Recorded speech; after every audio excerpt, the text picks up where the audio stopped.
Yeah, it's a trick question. There's only one God out there. We're all appealing to the one God who's out there. So there's, in one sense, yes, he's the same. He is who he is, and he's out there, and there's only one of them. So, yes, that's the trick. The trick part of the question is the perception of that God is actually very different.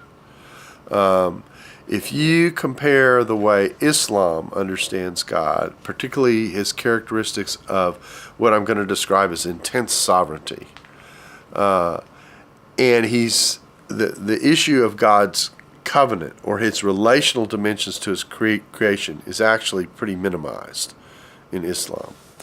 And you contrast that to Judaism and Christianity, where there is a covenant-keeping God. There's a God who pursues relationship. There's a God who's even self-sacrificing and forgiving in the Christian tradition for the shortcomings that people have.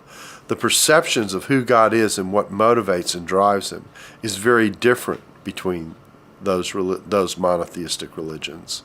And so that means that if you're asking what the character of this one God is who's out there, if it's the same, the answer to that question is no. It's not the same. It's very, very different.